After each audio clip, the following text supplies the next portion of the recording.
Bonjour à tous.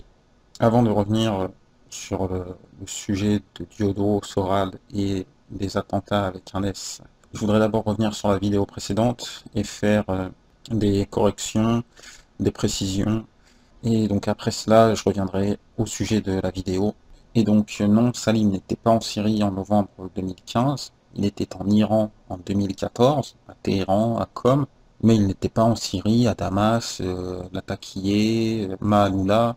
Il n'était pas en Syrie en novembre 2015. Je l'avais bien dit dans la vidéo, c'était dès les premières lignes, mais il y en a qui n'ont pas suivi. Donc je le redis, puis si vous avez des questions, venez pas me polluer en MP, demandez directement à Salim Laibi, le libre penseur, ce qu'il faisait en Iran en 2014. Moi je ne sais pas avec qui il était non plus, il y a un invité mystère et on s'interroge. La deuxième chose concerne l'hypothèse farfelue, donc c'est une hypothèse, ça veut dire ce que ça veut dire, et c'est farfelu, ça veut dire encore plus ce que ça veut dire avant. L'hypothèse farfelue s'appuie sur un présupposé que dans ce bas monde terrestre, il n'y a qu'une seule lutte qui vaille, et que cette lutte est entre le bien et le mal, et donc entre le mal sioniste et le bien anti-sioniste, comme le disent la dissidence. Je pars de cette hypothèse pour éventuellement penser que ces dissidents vont en Iran ou en Syrie, des hauts lieux mystiques, pour mener une bataille spirituelle et mystique. Et donc Salim qui fait une projection,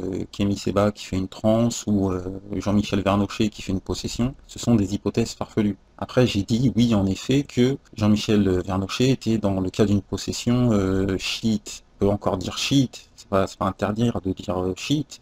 Chiite alors. Ouais, j'aime les jeux de mots pourris aussi. Donc pourquoi ai-je parlé de chiite en voyant Jean-Michel faire ce qu'il faisait? C'est parce que c'est dans un mausolée chiite, c'est la raison pour laquelle Hezbollah est soi-disant rentré en guerre. Je dis soi-disant parce que dans un deuxième temps, ils ont dit qu'ils sont rentrés en guerre en Syrie pour protéger leur ligne d'approvisionnement. Donc on ne sait pas si c'est pour protéger les tombeaux ou si c'est pour protéger leur ligne d'approvisionnement. Voilà le pourquoi du chiite chez Jean-Michel. Après, j'ai eu des personnes qui m'ont dit que Jean-Mimi, il était soufi, donc ça expliquerait aussi ce comportement face à ce tombeau. Et j'ai aussi eu quelqu'un d'autre, un comique je pense, qui m'a dit qu'en fait il était très chrétien et aussi très porté sur l'hygiène. Donc bah, il avait vu une petite tache et voilà, il a astiqué le barreau. Sans mauvais jeu de mots. J'aime les jeux de mots pourris, mais quand même. Troisièmement, c'est sur les invités à ce voyage en Syrie en 2015. Il y avait Jean-Michel Vernochet, il y avait Raphaël Berland et il y avait aussi Youssef Indy. Donc je voudrais remercier les youtubeurs Youssef et J'ai un son qui m'ont donné la piste de Youssef Indy, qui depuis la vidéo a été interviewé par Raphaël Berland du Cercle des Volontaires dans l'aéroport de Beyrouth, au Liban. Donc une petite exclue qui, qui a été révélée par la suite. Est-ce que ma vidéo les a contraints à faire cette révélation? En tout cas, l'autre invité ne parle pas des autres et les trois premiers ne parlent pas de l'autre, à savoir Lolo Lafrite qui continue, c'est splendide. Laurent Louis est rentré avant les autres, comme les autres par contre il est passé par le Liban, et à Beyrouth il a rencontré le numéro 2 du Hezbollah, il a aussi accordé une interview à la télé du Hezbollah libanaise, et donc il s'ensuit que Laurent Louis s'étonne que la justice bruxelloise enquête sur un possible financement terroriste. Donc le Hezbollah fait encore partie des organisations terroristes, hein, comme le Hamas, le PKK. Après, je sais pas qui fait le classement, s'il y a des points de bonus offensifs. Ouais, non, ça va venir, hein. Patience, comme dit Nab. Et donc de la patience, Laurent Louis en a beaucoup, où il est très très lent, car cette enquête du parquet bruxellois sur un financement terroriste du parti de Boulet Belge ne date pas de son voyage en Syrie, mais date du précédent voyage de Salim en Iran. J'avais émis l'hypothèse que l'invité mystère, hein, que je vous rappelle, était le bras droit de Monsieur Laurent Louis dans son parti de Boulet Belge, et je m'appuyais sur cette hypothèse sur un article d'Europe Israël qui révélait, un mois après ce voyage en Iran de Kémy Séba, Thomas Verlet, Salim Laibi et Vincent Renoir, qu'il y avait une enquête ouverte en Belgique, donc très patient ou très lent, Monsieur Laurent Louis. Et enfin, on va passer au dernier invité reconnu ou connu de ce voyage en Syrie en novembre 2015. Il s'agit de Sylvain Durin, Donc il a fait une interview avec Pierre Jovanovic récemment. Donc voilà, ça reste dans le milieu dissident, dissidence, droite, extrême droite. Et donc voilà, il n'y aura pas d'hypothèse farfelue, il y aura plus un constat, ouais, un constat farfelu. Quoique même, non, ce serait plus un résultat farfelu. Donc commençons par le constat farfelu. Et ça me fait mal de le dire, mais bon, sera la raison. Donc vous allez me dire fort bien, mais à quelle heure? Avant les attentats de Mera déjà. Donc je vous laisse voir la vidéo. Peut-être que cette troisième guerre mondiale amènerait, avec peut-être des dégâts collatéraux de 500 millions de morts, mais qui seraient jamais que des gueux, des Arabes, des voilà, autour de ce qu'on appelle le verrou eurasiatique, et des dégâts collatéraux en France, notamment sur une guerre civile, parce que c'est un volet qu'il faut amener, notamment parce que comme ce conflit sera présenté comme un conflit ethnico-religieux, nous avons, comme nous le savons en France, de grosses lignes de fractures ethnico-religieuses en France, qu'on fait d'ailleurs bien monter en ce moment sur le problème musulman, etc. Et tel que ça nous sera présenté, malheureusement, eh ben, ça sera un peu comme ça. Tu choisis, t'es avec le monde avancé blanc judéo-chrétien de la démocratie ou t'es avec les bamboulas égorgeurs islamiques? C'est comme ça qu'on nous présentera le projet en France. Je parle de la France là et de demain. Et à un moment donné, on tue trois gosses, on fait un truc où les gens d'un seul coup, voilà, les explosions émotionnelles de haine. Et là, il n'y a plus de réflexion, de raison, etc. Et malheureusement, la France est un pays très très fragile à ce niveau-là, il faut bien le savoir. Et donc pour achever cette espèce de petit tour d'horizon, dans une logique de troisième guerre mondiale où déjà on sera impliqué militairement au niveau de nos soldats, c'est pas eux les héros de l'histoire. Hein. Les héros de l'histoire, c'est on tue trois gosses, on fait un truc où les gens d'un seul coup, voilà. Ensuite, il a encore raison. Avant les attentats qui se sont déroulés au début du mois de novembre 2015, un fameux vendredi 13, je vous laisse encore écouter la vidéo. Je vais m'énerver parce qu'on aime bien que je m'énerve un peu. Je suis Charlie. Je suis Charlie. Je suis Charlie. Je suis Charlie. Je suis Charlie. C'est toi? De nous empêcher de réfléchir. La seule chose qu'on peut faire, c'est essayer de remettre de l'analyse. Et donc, que tout ce que j'ai annoncé depuis des années est en train d'arriver. Parce que c'est une chose de dire que ça va arriver, et c'est une chose de le voir arriver, et de le voir arriver avec ce niveau. Donc imaginons, sachant que ce genre d'individu, il en existe plusieurs centaines, voire plusieurs milliers en France, si ces trois individus demain étaient 30, et que cette double opération était multipliée par 10.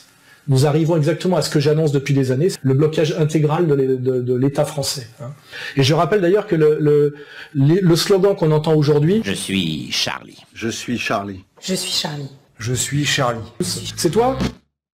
Donc je sais pas pour vous, mais moi je trouve ça terrifiant de précision.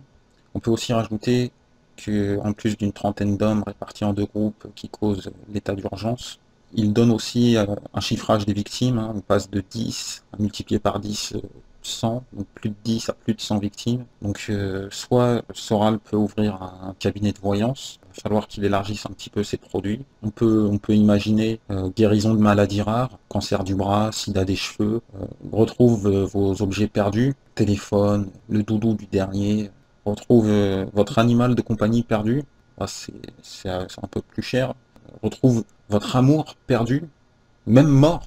Bon là c'est vrai que niveau prix ça va pas être donné à tout le monde, mais il peut se lancer dans cette branche, hein, il y a des possibilités financières, où il est très bien informé par des services, des gens dont c'est le métier d'être bien informé. En parlant d'être informé, d'information, j'ai moi-même mes sources, hein, cette idée ne sort pas de mon chapeau, donc je vous partage ma source. Donc j'utilise YouTube comme une messagerie, un répondeur, hein, je mets des messages et puis j'attends que les gens me donnent leur avis. Donc toujours dans ma théorie du complot de la stratégie de l'attention, qui vise en fait à manipuler l'immigration, la banlieue, l'antisémitisme et l'islam afin d'instaurer un État plus autoritaire. Et donc mon scénario se basait sur l'existence d'une fausse dissidence d'État. Puis j'ai vu. Mon scénario, voilà. Mon scénario se base sur des éléments tangibles que tout le monde peut vérifier. Puis j'ai vu. Vous l'avez constaté, c'est pas moi qui le dis. Vous pouvez trouver dans la description de la vidéo un lien vers celle-ci et vers toutes les vidéos évoquées. Après le constat farfelu, on va passer au résultat farfelu. Résultat farfelu parce que c'est mathématique. Après, on peut faire dire aux chiffres ce qu'on veut. Je vous laisserai juge. Niveau mathématique, ça va être première, seconde. Niveau lycée, on va étudier la corrélation statistique. Pour moi aussi, ça fait un bout de temps. Donc Wikipédia nous dit, en probabilité et en statistique, étudier la corrélation entre deux ou plusieurs variables aléatoires ou statistiques numériques, c'est étudier l'intensité de la liaison qui peut exister entre ces deux variables. Le type le plus simple est la relation affine. Dans le cas de deux variables numériques, elle se calcule à travers une régression linéaire. La mesure de la corrélation linéaire entre les deux se fait alors par le calcul du coefficient de corrélation linéaire, noté R. Ce coefficient est égal au rapport de leur covariance et du produit non nul de leur écart type. Le coefficient de corrélation est compris entre -1 et 1. Il est égal à 1 dans le cas où l'une des variables est une fonction affine croissante de l'autre variable, et à -1 dans le cas inverse. Je vais synthétiser parce que là, il y en a qui commencent déjà à me suivre. Une corrélation égale à 0 signifie que les variables ne sont pas corrélées. Entre 0,5 ou -0,5 et 0, corrélation faible. Corrélation forte entre 0,5 ou -0,5 et 1 ou -1. Vous avez pris des notes? Interrogation flash écrite. Pour la première série, on va prendre les attentats commis en France, à savoir en mars 2012 les attentats de Mohamed Merah, en mai 2014 les attentats commis par Mehdi Nemmouche, en janvier 2015 les attentats de Charlie Hebdo et de l'Hypercacher, et enfin en novembre 2015 les attentats au Stade de France et dans le centre de Paris. Pour la deuxième série, on va prendre les dates importantes de l'actualité de Dieudonné. Donc pour la première valeur, on va prendre la date de la sortie de son premier film, à savoir L'Antisémite. Pour la deuxième valeur, on va prendre la date de l'avant-première de son spectacle Incitation à la haine. Et c'est sur le site de Ginette qu'on trouve une trace de cette avant-première réservée aux amis, au soutien, aux VIP. Le spectacle va changer de nom, ça va devenir La Bête Immonde. Il va changer d'affiche, en fait, il n'aura plus rien à voir. Pour la troisième valeur, on va prendre la date de son premier spectacle en tournée. Donc il y a Nantes qui est en décembre. C'est un petit peu l'anniversaire du spectacle interdit Le Mur. Donc il a fait une date spéciale en décembre à Nantes, et il a fait une autre date ensuite dans une région très particulière. C'est la région qui donne la puce à l'oreille, car il aurait pu commencer comme sa tournée de cette année dans le nord, ou comme pour le spectacle Le Mur dans l'est. Il a choisi un endroit particulier. Et enfin, pour la dernière valeur, on va prendre la date de la Générale de presse. Ça faisait très très longtemps qu'il n'avait pas fait une telle représentation. Ça fait très très longtemps que son seul organe de presse, c'est YouTube et Facebook. Donc voilà les valeurs. Vous allez pouvoir maintenant calculer les coefficients de corrélation, noté R, que je vous donne un indice. Il y a une corrélation forte.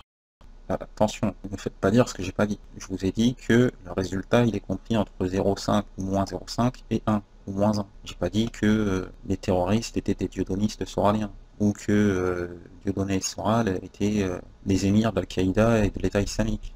Non, non. Donc c'est juste une corrélation statistique. Il y en a qui font attention quand il y a un exercice militaire, policier ou hospitalier. Ils se disent attention, il y a peut-être un attentat qui va arriver après. Il y en a d'autres, sur la base de cette étude statistique, quand ils vont voir une première de Dieudonné, ils vont se dire oh, attention, on peut faire dire aux chiffres ce qu'on veut, je vous laisse juger. Après, les liens de cause à effet, on ne sait pas. Comme dit la formule, cum hoc, ergo, propter hoc. J'ai pas l'accent, mais c'est pas du chinois. Bonne continuation.